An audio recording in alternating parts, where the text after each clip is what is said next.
Bienvenue voilà, à toutes et à tous. Merci de nous avoir rejoints pour ce nouveau webinaire organisé par BuyerWay, qui, si vous ne nous connaissez pas, donc est un cabinet de conseil en achat responsable. On aura l'occasion d'y revenir. Et donc voilà, ce webinaire s'inscrit dans une série de webinaires assez réguliers, gratuits, accessibles à toutes et tous, qu'on porte voilà, sur des sujets achat responsable. Aujourd'hui, on a le plaisir de recevoir deux invités de l'entreprise Les Vergers Boirons. On a Christine Sardier, qui est directrice filière et de l'engagement durable, et Lucie Chardonnay, qui est responsable sourcing, plus précisément fruits. Est également présente Sarah Lequieffre, qui est chef de projet achat responsable chez nous, chez BuyerWay, et qui collabore avec Les Vergers Boirons, d'où l'intérêt de sa présence. On a été ravis voilà, lorsque Christine et Lucie ont accepté notre invitation à ce webinaire, puisque ça fait plusieurs années qu'on travaille ensemble. Et pour moi, cette collaboration illustre bien voilà, ce qui compte pour nous, la qualité de la relation et puis la technicité ou l'aspect opérationnel de ce qu'on peut produire. On a été aussi ravis parce que on a tout de suite été d'accord sur l'objectif de cet événement, qui était de vraiment vous proposer un échange sans langue de bois. C'est-à-dire on va partager les réussites, mais aussi les difficultés ou les complexités qui ont été rencontrées pendant la construction et le déploiement de la démarche achat responsable des Vergers Boirons. Donc voilà, vous l'aurez compris, les sujets qu'on va aborder vont pouvoir intéresser forcément les structures qui sont dans l'agroalimentaire, quelle que soit d'ailleurs leur place dans la chaîne de valeur, mais pas que. C'est-à-dire qu'en réalité, toute entreprise qui a envie de mettre en œuvre ou d'améliorer, de faire monter en maturité sa démarche achat responsable, et où, j'ai envie de dire aussi, qui se questionne sur le fonctionnement et l'intérêt, la plus-value de ce fameux binôme client-consultant, consultante, pour avancer au mieux sur les achats responsables. Voilà pour l'introduction. On ne va pas plus attendre pour rentrer dans le vif du sujet. Bien sûr, suite à l'échange, l'idée c'est que ça dure autour de 45 minutes. Il y aura un quart d'heure réservé aux questions-réponses. Donc on compte sur vous pour profiter de la présence de nos invités et à poser surtout, même au fil de l'échange, au fil des questions là, qu'on va pouvoir échanger entre nous déjà, d'écrire vos questions dans le chat surtout. Moi, je suis là pour les regarder, les poser à la fin aussi. Donc vraiment, n'hésitez pas, on se fera un plaisir d'y répondre. Allez, première question. Christine, Lucie, qu'est-ce qui a été peut-être le déclic, le moment chez les Vergers Boirons où vous vous êtes dit, OK, les achats responsables, c'est un sujet, il faut qu'on creuse absolument ça. Alors, du coup, bonjour à tous. Donc, je me lance pour répondre à cette première question qui nous propulse tout de suite dans le sujet. Nous, déjà, depuis, alors je précise du coup que ça fait 16 ans que je suis chez les Vergers Boirons, ça me permet en fait d'illustrer un petit peu le regard que j'ai sur l'évolution de notre contexte achat en fait depuis de nombreuses années. Puisqu'on est en première ligne en tant que témoin du monde qui se transforme en fait sur l'amont de nos chaînes de valeur, à la fois sur le risque climatique, sur le risque éthique, donc qui nous font prendre conscience d'année en année que ces enjeux doivent être adressés au bon niveau, qu'il en va de la pérennité évidemment de notre métier, de notre business model, mais aussi de la pérennité de nos fournisseurs. Donc ça, c'est plus qu'un déclic, en fait, c'est le constat d'une évolution qui est bien concrète. C'est aussi la volonté qui est ancrée, en fait, dans l'ADN de Boiron et qui a été portée depuis des générations maintenant, puisque c'est une entreprise familiale qui est aujourd'hui dirigée, présidée par Alain Boiron, qui est le troisième génération du nom, pardon.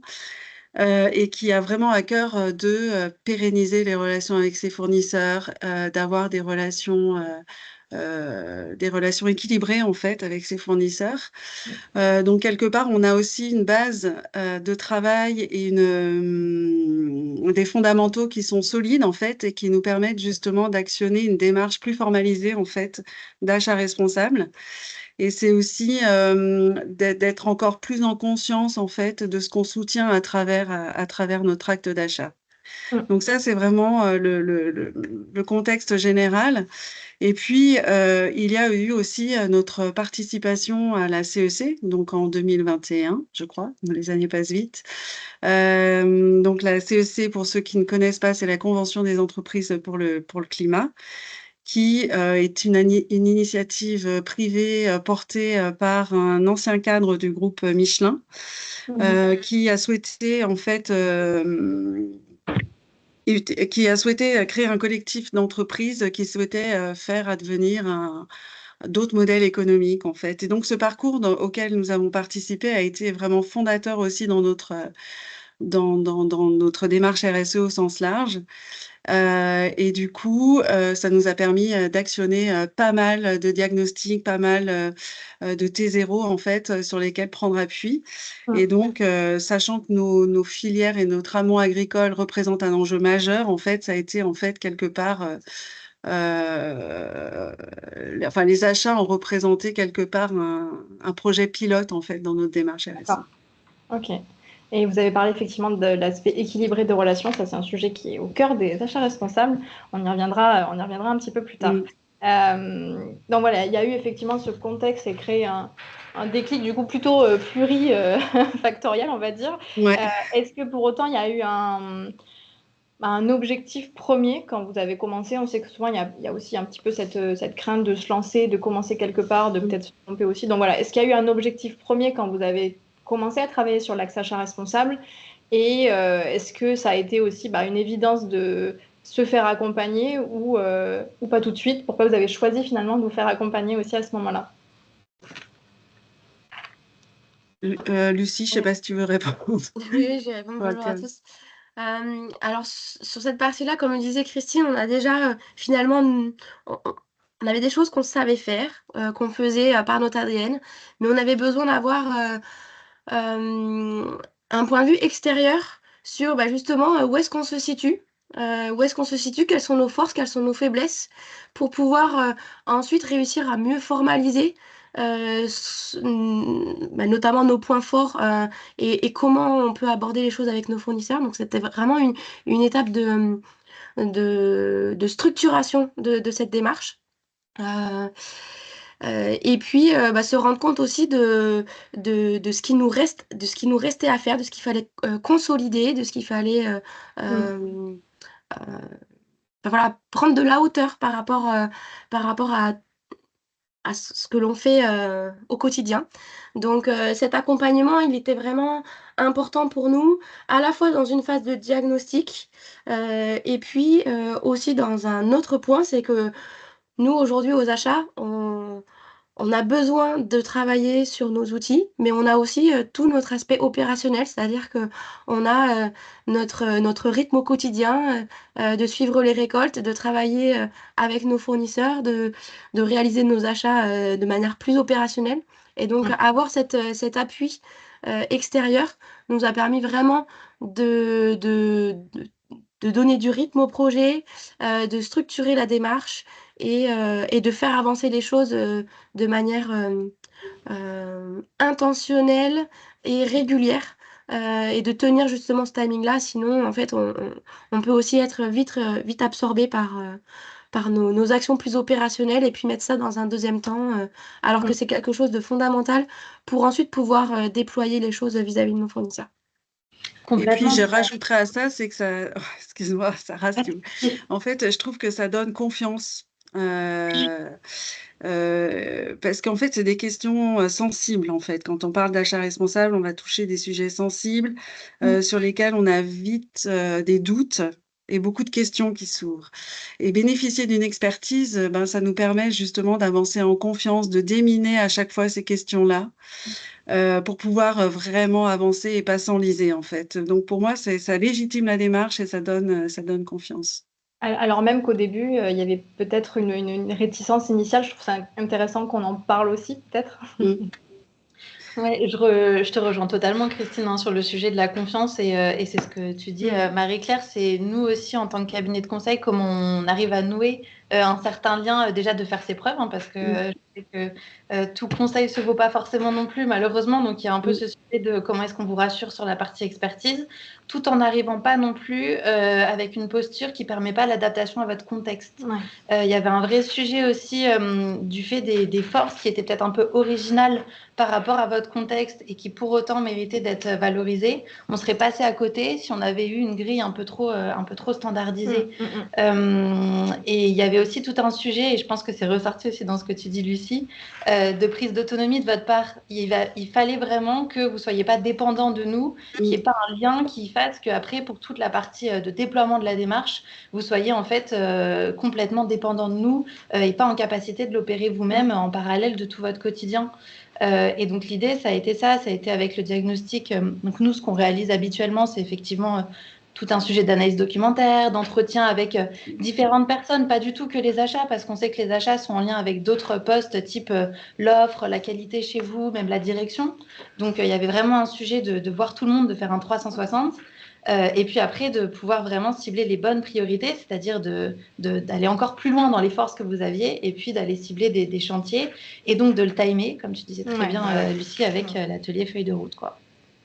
Merci beaucoup à toutes les trois. Il y a forcément un gros sujet quand on structure une démarche d'achat responsable. Et là, vous qui participez à ce webinaire, je pense que ça vous parlera. C'est la cartographie, la fameuse cartographie des risques, opportunités ou des impacts négatifs, positifs. Ça dépend de quel point de vue on se place. Mais voilà, dans tous les cas, on sait que c'est un élément phare depuis les principes conducteurs de l'OCDE. C'est vraiment cette étape qui permet de se structurer par la suite.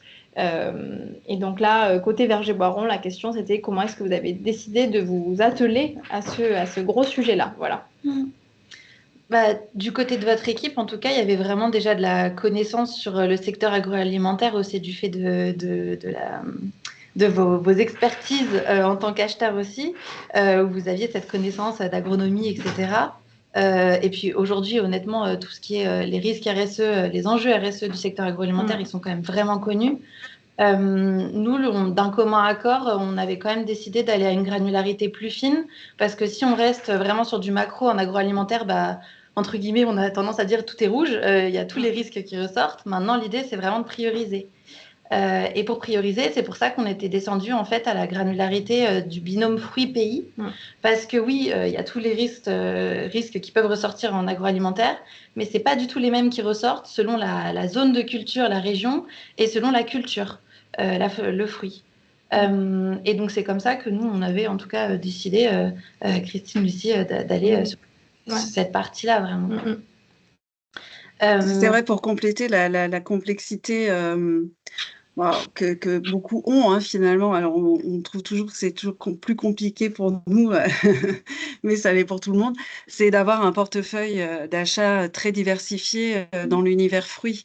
Quand on a une cinquantaine de fruits qui sont sourcés dans 30 pays différents, effectivement, on est obligé d'aller à la granulométrie du couple fruits-origine pour pouvoir justement dresser le panorama des enjeux qui sont vraiment spécifiques sur chaque filière pour pouvoir ensuite les travailler, quoi. Donc ce travail de priorisation, il est quand même indispensable pour pas se noyer, en fait, dans la densité du travail à fournir. Ouais, et puis après, de toute façon, on va parler d'exemples plus précis. Je pense que c'est intéressant qu'on se projette à ces fameux binômes, en tout cas, un fruit en particulier aussi, mais là, ce sera aussi l'expertise de Lucie. Donc, si on va dans cette direction, voilà, est-ce qu'il y a des exemples concrets de ce que vous avez appris via ce travail d'investigation qui est sourcé? On sait l'importance aussi que ce soit le plus objectif possible avec cette analyse factuelle, on va dire. Donc, est-ce qu'il y a des exemples concrets de ce que vous avez appris par ce travail-là sur les risques et les opportunités de vos filières? Est-ce qu'il y a quelque chose qui vous a marqué, surpris? Voilà, comment ça s'est passé? Alors, il y a des choses, déjà pour revenir sur cette cartographie des risques, nous, on a par notre présence terrain ou par nos relations avec les fournisseurs, on a une connaissance sur les filières, mais c'est vrai que prendre cette hauteur et regarder de manière plus précise l'ensemble de tous les risques qui pourraient être adressés, ça nous permet de vraiment prendre cette hauteur et de se dire finalement, on est peut-être parfois aveuglé par un point qui nous semble vraiment très important, mais il faut pas oublier de regarder de manière vraiment plus large ce qui peut se passer sur les filières. Donc pour ça, cet outil nous a vraiment aidés pour prendre de la hauteur et pour éviter de mettre de côté certaines choses parce on peut parfois avoir un peu nos habitudes sur certaines filières. Et donc, du coup, des, des choses qui peuvent nous avoir surpris. Alors, on en parlait, les filières françaises sont pas dénuées de risques. Euh, on sait que le changement climatique, il est pas que dans les pays lointains. On l'a de manière très précise en France. Adresser des sujets de manière vraiment précise. Euh, sur les filières françaises, on peut avoir aussi une difficulté de manière assez générale sur la reprise des exploitations et cette question de maintenir et d'avoir des fournisseurs pérennes qui vont pouvoir continuer à produire pour nous des fruits aujourd'hui, demain et encore dans 10, 20 ans. C'est quelque chose de vraiment important. On a quand même un sourcing local qui est là et il faut qu'on puisse assurer la pérennité de notre entreprise par des relations durables et par des fournisseurs qui seront toujours là. Mm. Après, des choses qui sont quand même aussi importantes, c'est typiquement sur la France, c'est comment on adresse les sujets de main-d'œuvre, parce que les sujets de main-d'œuvre, c'est quelque chose qui revient euh, souvent quand on parle de certains pays, notamment pays en Europe de l'Est sur les fruits. Mais en France, on a ces problématiques-là aussi. Et on sait que c'est des sujets qui sont quand même délicats à aborder avec nos fournisseurs. Et donc, ça nous a permis aussi d'avoir voilà, des sources fiables et des éléments qui nous permettent d'arriver vis-à-vis de nos fournisseurs pour entamer les discussions. Le but est pas d'arriver avec quelque chose de préétabli, mais plutôt de se dire on a réfléchi à ces risques, voilà ce qui nous semble important. Est-ce qu'aujourd'hui c'est quelque chose qui fait écho vraiment à votre réalité au quotidien?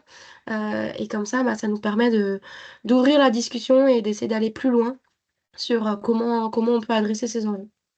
Ok. Et ça, c'est hyper clé ce que tu dis, Lucie, parce que l'analyse de risque, elle est forcément très théorique en amont, même si elle se base de, alors beaucoup de sources qu'on a montrées juste avant, par exemple à l'échelle du pays, mais aussi d'études agronomiques selon la culture, la régionalité, etc. Il y a quand même un sujet d'aller vérifier ces risques sur le terrain, et on va en discuter après en termes de stratégie, mais aussi de ne pas arriver forcément en disant, on a la science infuse, on a vu tout ça, donc il y a forcément ça dans vos filières. Pas du tout, et c'est tout l'enjeu des échanges que vous avez avec vos fournisseurs. Et c'est vraiment une question de posture, de venir en disant, là, il y a des potentialités. On aimerait les creuser ensemble, investiguer et puis voir ce qui a écarté ou pas. Et s'il y a des sujets, qu'on les adresse ensemble en partenaire parce que c'est des risques qu'on a en commun, quoi. Oui, et puis c'est eux les vrais experts, comme tu disais, Exactement. Lucie aussi. Exactement. Et après, moi, ce que je voulais ajouter aussi sur cet outil, c'est qu'il nous permet à la fois de travailler sur nos filières actuelles, mais il doit aussi nous permettre de nous dire, demain, on veut aller sourcer un fruit que l'on connaît sur un autre pays, ou bien un nouveau fruit. Et cet outil doit nous permettre justement de ne pas rentrer directement dans la prospection très concrète, mais déjà de se dire quels sont les risques que l'on devra adresser demain dans nos sourcings. Est-ce que c'est des choses qui nous... En fait, c'est déjà en lien sur quelle est la filière à laquelle on va se heurter, quels sont déjà les... Ça nous aide dans notre travail de prospection en se disant, quelles sont les typologies de filières que l'on va avoir dans ces pays si on va chercher un nouveau fruit? Quels sont les risques qui y sont associés? Et comment est-ce qu'on va pouvoir peut-être déjà présélectionner certains fournisseurs ou se dire sur certaines zones, on va pas vouloir y aller parce qu'on ne pourra pas changer fondamentalement les choses et on va plutôt le travailler dans ce cas-là sur quels sont les fournisseurs que l'on va pouvoir sélectionner ou finalement mettre de côté parce que les sujets sont finalement trop importants pour qu'on puisse les adresser nous en tant qu'acheteurs. Donc c'est ça vraiment cette double utilité, à la fois travailler sur nos filières actuelles, comment accompagner, et à la fois un outil de diagnostic en amont sur des nouvelles filières. Complètement. Et il y a Et plein de questions sur la carto, donc on les a bien vues. On viendra après juste dans la session questions-réponses. Mais en tout cas, merci pour vos premières questions. Christine, je crois que vous vouliez ajouter quelque chose. ouais, en fait, c'est juste pour compléter, en fait, c'est que l'avantage de cette cartographie, enfin, et j'appuie le fait que ça veut donner une vision assez objective de la situation. Dans l'absolu, en fait, sans forcément avoir une vision justement trop orientée sur les spécificités de nos achats. On essaye d'ouvrir à la filière de façon plus globale pour avoir une vision la plus objective possible avec des sources solides et documentées. Pour justement avoir une vision qui soit affranchie en fait de préjugés ou d'interprétations en fait. Et ça permet en fait d'ouvrir des espaces d'échange assez sains avec le fournisseur. Et lui, ben, finalement, on peut demander à notre fournisseur justement d'enrichir cette cartographie avec sa réalité. Donc, c'est vraiment, je trouve que ça enrichit en fait la relation que l'on a avec nos fournisseurs parce que là, on ouvre un champ de discussion qui est autre, en fait, qui dépasse largement le cadre d'une négociation annuelle sur des quantités et des tarifs, quoi. Ouais, c'est vrai. Voilà, c'est une base objective pour aller ensuite, en complément, là je fais déjà un peu écho à une question, je ne vais pas trop développer, voilà, ensuite en complément, aller faire des évaluations, là, cette fois-ci au niveau du fournisseur, potentiellement sur les sujets de RSE. Christine, je rebondis sur votre point. Il y a cet intérêt réel, voilà, qu'on a clarifié dans la relation fournisseur.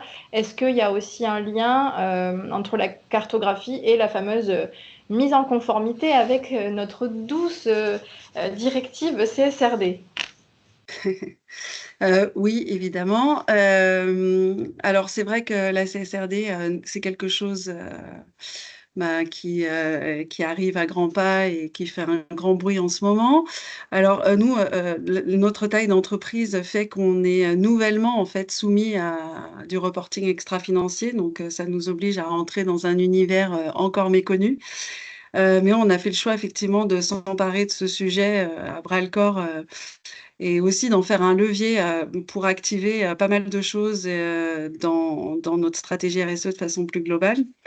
Mais effectivement, les deux sujets, ils rentrent parfaitement en résonance parce que quand on a fait notre analyse de double matérialité cette année, effectivement, on a un certain nombre d'enjeux qui sont fléchés sur notre amont.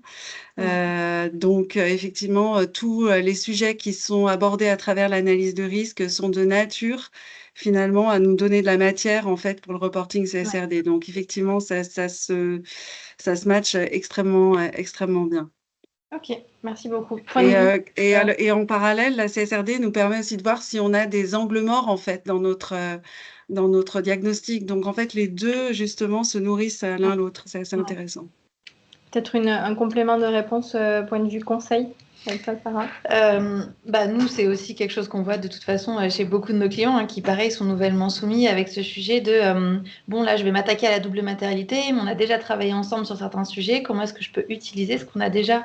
Et nous, c'est totalement le parti pris qu'on a aussi de vous faciliter le plus possible l'intégration de ce que nous, on pourrait produire dans ces travaux de double matérialité, notamment dans une des slides précédentes qu'on a montré sur le sujet de l'univers des risques. Je sais qu'il y a une question sur les échelles aussi de cotation qu'on pourra aborder à la fin, mais l'idée, c'était vraiment de se caler déjà sur toute la méthodologie, même si elle est plus ou moins détaillée selon les sujets, proposée par la réglementation.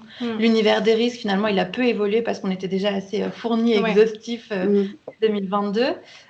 Et puis la partie cotation, c'était vraiment prendre en compte tous ces sujets de gravité, donc sévérité, probabilité, etc. Et vraiment à l'échelle de l'enjeu, on a vraiment une échelle de cotation par enjeu très spécifique pour justement être très précis et puis se baser sur la totalité des sujets qu'on a. Donc il y avait tout ça. Et puis au-delà de ça, en 3 ans d'accompagnement, on a aussi ouvert à d'autres sujets. Donc là, on a beaucoup parlé de la cartographie fruits, mais il y avait tout le sujet aussi du packaging, des ingrédients, par exemple le sucre. même les achats indirects qui ne sont pas, pour le coup, dans votre périmètre de responsabilité, Christine et Lucie, direct, mais ça fait totalement partie des angles morts d'habitude dans les démarches d'achat responsable et tout court de responsabilité en extra-financier. Donc tout ça était important à adresser avec une priorisation forcément différente. Ouais. Dernière question sur cette étape majeure, voilà, de cartographie. Forcément, voilà, c'est une étape qui peut sembler théorique, comme on l'a dit un petit peu plus tôt. Pour autant, comment est-ce que les résultats obtenus, puisque c'est quand même le but, vous sont utiles dans la suite de la démarche achat responsable? Comment on s'en sert, comment on fait l'articulation avec le déploiement derrière? Alors ça va répondre aussi à certaines questions qui ont été posées, hein, que j'ai lues. Je l'expliquais tout à l'heure, la première étape, c'est vraiment d'adresser ces risques de manière assez factuelle. Ensuite, c'est vraiment un point de partage, un point de discussion avec nos fournisseurs. Et je vois qu'il y a plein de questions sur est-ce qu'on déréférence des fournisseurs, etc. Aujourd'hui, cette carto, elle nous permet vraiment d'ouvrir l'échange et de se dire, nos fournisseurs, quelle garantie ils nous apportent face à ça? Quel est le niveau de maturité de nos fournisseurs face à ces risques? Et si on n'est pas au niveau escompté, eh bien, qu'est-ce qu'on demande comme garantie derrière? Donc des garanties, ça peut être des garanties, je vois qu'on parle de CEDEX dans les questions. Ça peut être, enfin, il y a plusieurs possibilités, hein, pour arriver sur ces niveaux de garantie. Et tout notre sujet, il est là, il est finalement dans comment on s'approprie cette cartographie et ce niveau de risque dans nos actions. Et là, en fait, on a plusieurs choix. Soit on a des fournisseurs qui comprennent, qui sont ouverts sur ces sujets, pour lesquels on est amené, du coup, à travailler une feuille de route, une vision. Qu'est-ce qu'on veut atteindre dans les prochaines années? On sait qu'on ne peut pas changer les choses du jour au lendemain. Donc, c'est avoir aussi cette vision de co-construction avec nos fournisseurs. C'est comme ça qu'on travaille la pérennité de nos filières et la durabilité de nos relations. C'est OK, aujourd'hui, est-ce qu'on est déjà d'accord sur le fait qu'on a ce risque ensemble à adresser? Si oui, est-ce qu'on est OK pour aller plus loin et travailler ensemble de l'amélioratif? Donc c'est vraiment pour moi, enfin pour nous, finalement un diagnostic initial pour pouvoir ensuite travailler de l'amélioration continue avec eux sur différents sujets, sur des sujets sociaux, sur des sujets environnementaux, sur des moyens de travailler ensemble la pérennité de nos relations.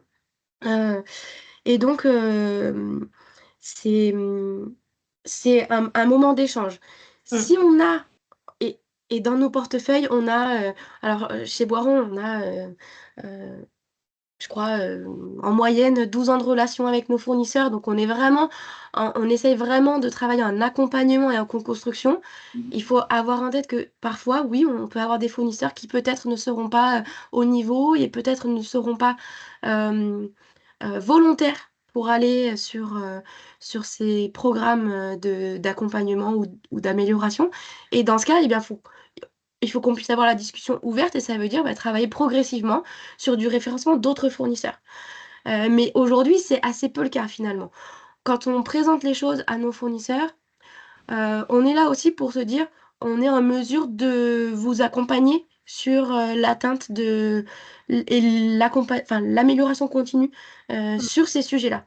On parle souvent amélioration continue en qualité, mais finalement, il faut aussi qu'on puisse l'avoir sur ces aspects sociaux et environnementaux. Donc, on sait que c'est des choses qui prennent du temps.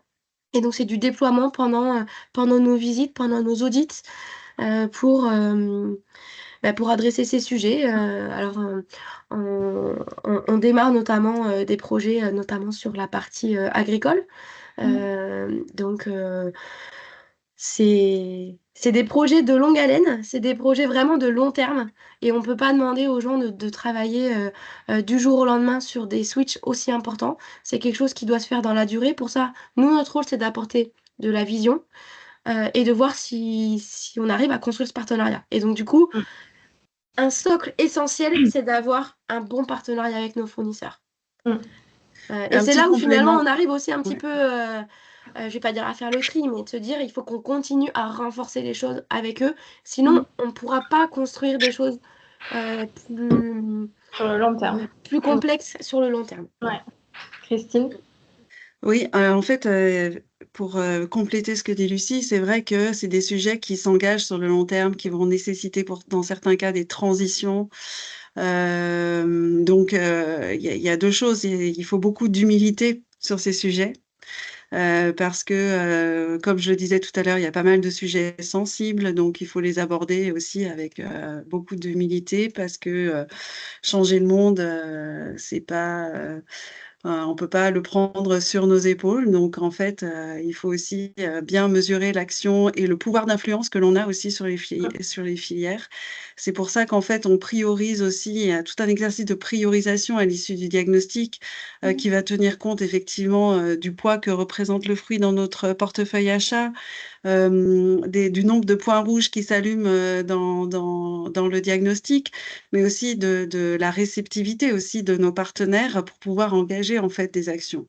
Mmh. Et un autre point aussi, c'est que, les sujets ne sont pas forcément adressés, au même niveau selon la criticité en fait. Alors, Ouais. c'est vrai qu'il y a des enjeux, quand on parle de travail des enfants, de respect des droits humains. S'il y a quelque chose qui est identifié, clairement sur une filière, et qui ne peut pas être géré, à l'échelle du fournisseur, à ce moment-là, on ne peut pas attendre 5 ans pour se dire: «Non, cette filière, on s'en passe», en fait. Parce qu'à partir du moment où c'est contraire, aux droits humains, on ne peut pas faire l'impasse. Alors que quand on parle de système de production agricole, effectivement, là, on peut engager justement un travail, sur le long terme. Il y a pas, on va pas, se couper, du jour au lendemain, d'une origine d'un fruit, parce que, on est en agriculture, conventionnelle ou pas assez ambitieuse, sur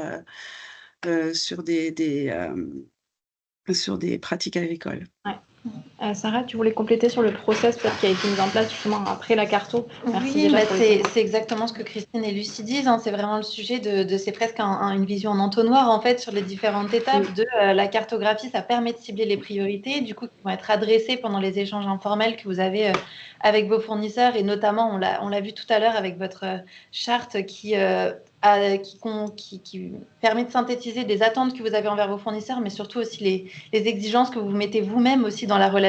C'est comme ça, hein, c'est la base d'un partenariat, on l'a vu, c'est égalitaire entre les deux sujets de droit et devoir. Et puis après, il y a tout le sujet de OK, on avait le théorique, on va adresser sur le terrain par des auto-évaluations RSE, par des visites où vous avez la chance d'être beaucoup sur le terrain avec vos visites récoltes, etc. Donc, de voir aussi avec ses propres yeux tous ces sujets. Ouais. D'aller sur place. Ça, exactement, c'est hyper clé. Et puis après, forcément, d'avoir des actions de rémédiation quand il y a des choses qui sont identifiées ou des améliorations possibles. Donc, c'est suivre les plans d'action post-visite ou audit, mais aussi tout ce que vous faites aussi sur le sujet de programmes de formation sur des meilleures pratiques agricoles, les contrats filières. Je pense qu'on parlait par exemple de sujets sociaux. C'est hyper clé, et vous avez eu cette honnêteté dès le départ aussi qu'on a adressé via la charte, de dire il y a des sujets sociaux qui sont liés à des sujets de rémunération. Le travail des enfants, des sujets aussi de pérennité de l'exploitation, etc. C'est forcément lié parfois à des sujets financiers. Et donc, il faut adresser tout ça, il faut vraiment remonter à la cause pour savoir vraiment comment on va s'attaquer au sujet avec les fournisseurs. Donc ça, c'était hyper clé aussi. Ouais, et ça, forcément, enfin, tout ce dispositif dont vous avez parlé toutes les trois, forcément, ça implique que les équipes le portent, et qu'il faut voilà, des ressources humaines aussi pour pouvoir passer justement de la théorie à la pratique. Donc, si on parle de gouvernance, peut-être un peu plus sur comment c'est organisé chez vous pour faire vivre ce sujet, voilà, quelle gouvernance vous avez mis en place en interne pour répondre à cette démarche achat responsable? Qui se lance? Si vous voulez. Alors, gouvernance, c'est toujours un terme, alors déjà, en fait, ce sont, les équipes d'acheteurs, en fait, qui, s'emparent de ces sujets et qui pilotent, en fait, l'intégralité, de la démarche. Quand on dit acheteur chez Boiron, bah, en fait, tu l'as signalé un petit peu en introduction, Marie-Claire, en fait, on a pas d'acheteurs de formation, hein. Dans l'équipe, on a des ingénieurs agronomes qui, donc du coup, sont en capacité, d'adresser des sujets, techniques, avec les fournisseurs. Donc ça, c'est un premier point, c'est d'avoir aussi, une crédibilité aussi auprès des fournisseurs pour pouvoir, engager des discussions, sur des terrains, techniques, sur des terrains de systèmes de production agricole et cetera. Donc ça, c'est la première chose. En plus, du coup, on est une équipe d'acheteurs où chaque, acheteur a son portefeuille. Donc on va avoir une personne qui est en charge des filières France, une personne en charge des filières fruits rouges, fruits exotiques et cetera. On n'est pas 12, hein, je vous rassure, mais bon, voilà, 3 ou 4. Et on se réunit régulièrement, pour faire un état d'avancement, sur nos différentes filières. Ce qui permet, justement, de partager un socle, en fait, commun de pratiques et d'intentions. Donc parce que quand on parle de filière durable ou d'achat responsable quelque part, c'est des mots qui peuvent, porter des sens, différentes, voire être même vidés de leur substance si on les emploie trop. Ça, c'est le problème. Donc en fait, de donner quand même un cadre, vraiment, précis à ce qu'on engage donc et puis, de croiser les regards en fait justement, pour pouvoir partager nos difficultés rencontrées sur les filières et puis, voilà, nourrir, nos points de vue et s'enrichir mutuellement. Et peut-être que, Heu c'est que souvent, quand on accompagne des entreprises, ça peut être un super allié ou à l'inverse, une super source de complications. C'est mmh, forcément les dirigeants et dirigeantes. oui. Euh, et vous, quel rôle est-ce que ça joue? En fait, là où, c'est un point très important, c'est-à-dire que les achats responsables peuvent pas vivre en vase clos de leur côté et mener leur petit, chemin, comme ça.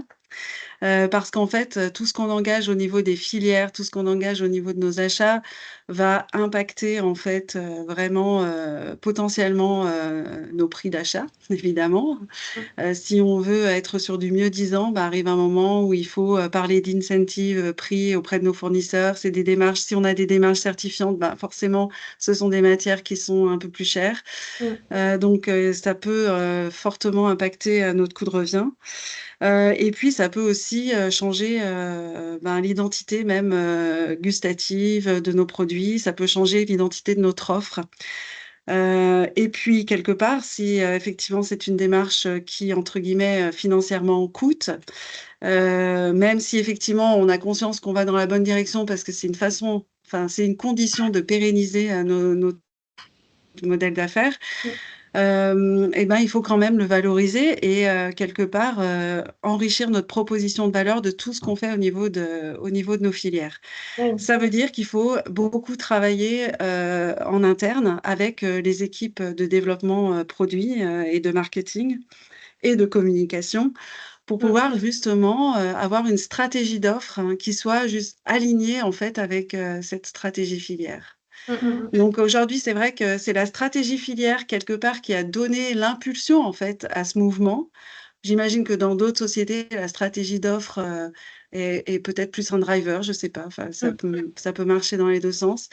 Mais c'est vrai que nous, ça nous a aussi, permis, de réinterroger en fait la notion d'offre responsable, Mm, mm. chez Boiron et d'engager vraiment un travail en profondeur sur qu'est-ce que ça veut dire en fait pour Boiron Frères, soutenir une offre responsable. Évidemment, il y a des critères, qui sont, de l'ordre, par exemple de la naturalité, Mm. des critères qui sont en lien avec le packaging et puis des critères, qui vont, justement être très en lien avec ce qu'on soutient justement, au niveau de nos approvisionnements. Donc Ouais, c'est donc, vraiment effectivement, toute l'entreprise qui doit shifter en même temps pour porter en fait ce mouvement-là, quoi. ouais, mais c'est ce que j'allais exactement souligner, c'est que c'est la direction, mais toutes les fonctions partenaires en fait des achats aussi ont besoin d'être Mmh. embarqués. On a évoqué voilà, la réalité de certains coûts financiers quand on va vers des filières Mmh. plus vertueuses. On sait que c'est pas systématique. Il y a des choses aussi qui sont à ISO-coût ou même qui font gagner parce qu'on optimise d'autres choses, etc. Donc ma question est orientée aussi un peu par une Mmh. qui a été posée dans la discussion. Là, on a parlé des coûts. Si on devait parler un peu du fameux ROI, le Mmh. retour investissement, de mettre en place cette démarche vertueuse, qu'est-ce que vous répondriez? Voilà. Moi, je trouve que c'est quelque chose qui nous apporte, encore plus, de confiance vis-à-vis de nos fournisseurs, finalement. On se rend compte que les fournisseurs avec lesquels on travaille depuis très longtemps, la plupart, ils sont réceptifs. La très grande majorité, ils sont réceptifs. Et quand on leur propose justement une vision, parce que et pour revenir à la question précédente, hein, c'est que shifter l'entreprise et faire bouger les choses, c'est aussi nous se re-questionner sur comment est-ce qu'on peut donner de la vision à nos fournisseurs. Donc, faire évoluer nos modes d'achat aussi. Et donc, dans ce cadre-là, on a des fournisseurs qui sont plutôt très réceptifs et finalement, être avec eux pour les accompagner sur des projets d'amélioration continue, eh bien, en fait, ils n'attendent que ça. On se rend compte que les fournisseurs sont contents de pouvoir aborder ces sujets. Enfin, même si c'est des sujets qui sont complexes. Donc, il faut réussir à les aborder de manière optimiste, je dirais. D'accord. Donc, parfois, il y a des sujets qui sont quand même un petit peu délicats. Mais malgré tout, je trouve qu'aujourd'hui, on a plutôt des bons retours de la part de nos fournisseurs. Et c'est vraiment travailler en collaboration. Et c'est vraiment ça qui est important. Si on était juste là à leur dire demain je veux telle certification, telle garantie, sans vraiment être dans la compréhension des difficultés et du chemin nécessaire à parcourir ensemble, on aurait peut-être moins d'adhésion. Et c'est vraiment aussi une posture qui est importante pour pouvoir présenter les choses et être dans l'accompagnement et la collaboration. Donc, c'est des choses qui sont vraiment sur du long terme. Et alors, en complément, en termes de retour sur investissement, en fait, quelque part, pour moi, c'est vraiment la consolidation de la relation avec le fournisseur. La réalité étant que demain, on va tous connaître à certains moments des difficultés d'approvisionnement pour X ou Y raison. Et finalement, on a des fois le rêve d'être le client préféré de nos fournisseurs, c'est ce qu'on dit, pour justement que dans des moments difficiles, ils soient là en soutien à nos côtés.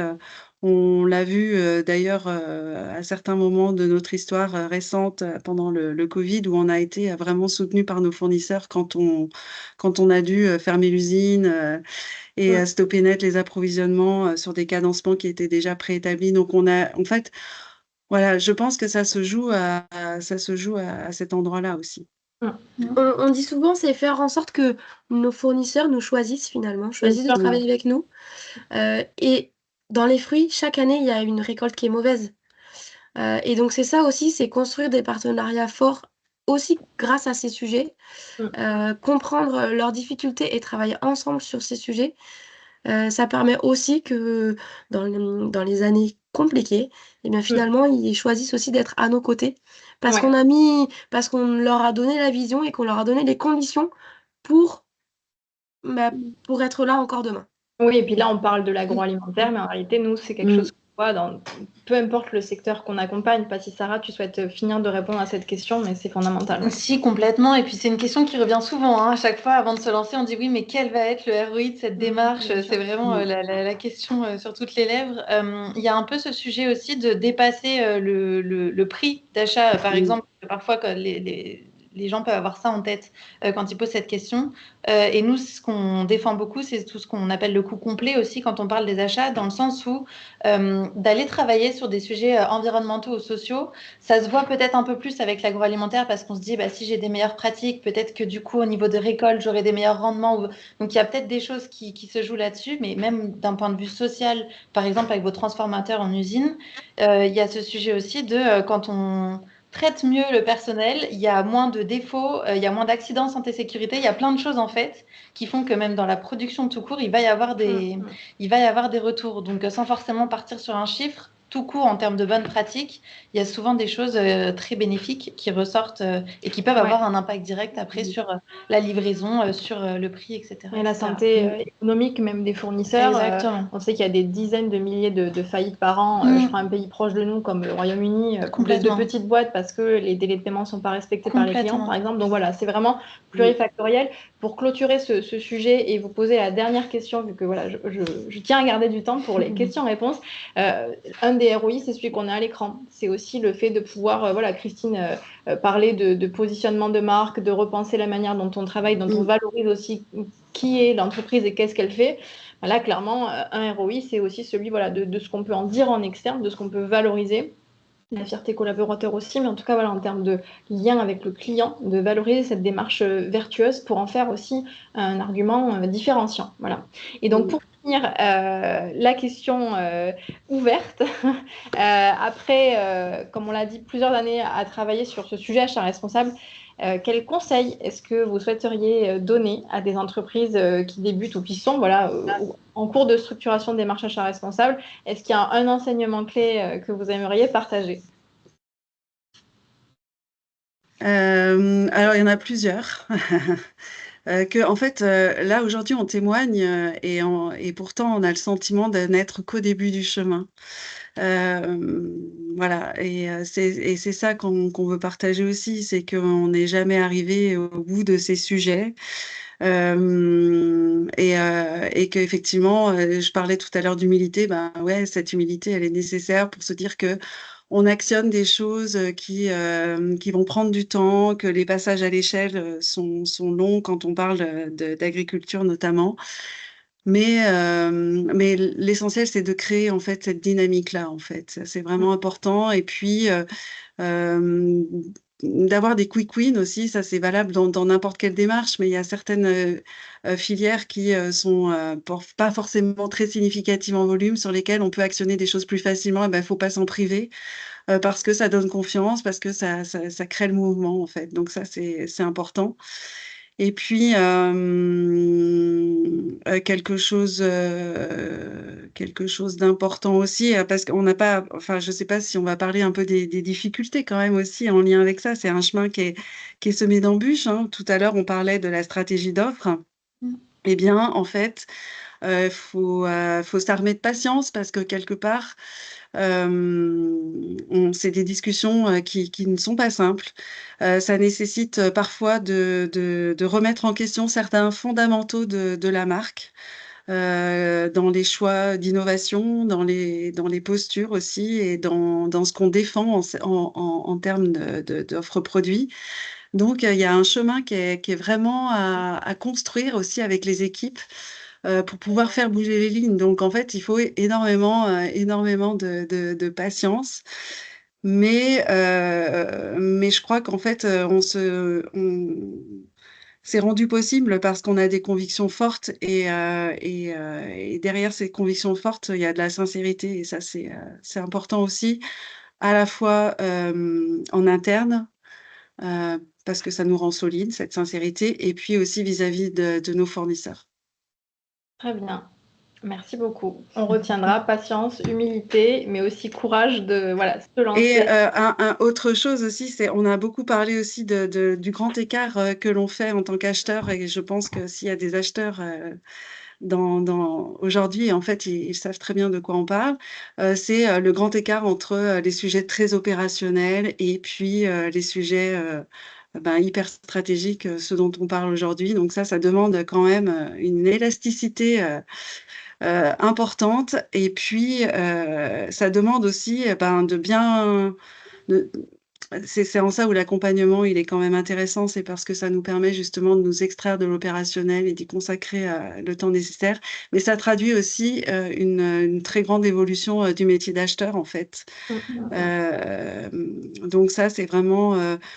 en termes de répartition du temps, il y a une bascule qui s'opère vraiment en faveur de tous ces projets de structuration de filières qui sont importants et ce qui nécessite justement d'avoir de l'opérationnel facilité à la fois par nos interfaces, avec des interfaces solides dans l'entreprise et puis des outils et des systèmes en fait, parce que l'outillage, il est important. Là, nous, on sait qu'on est un peu faible quelque part dans la gestion de toutes ces données.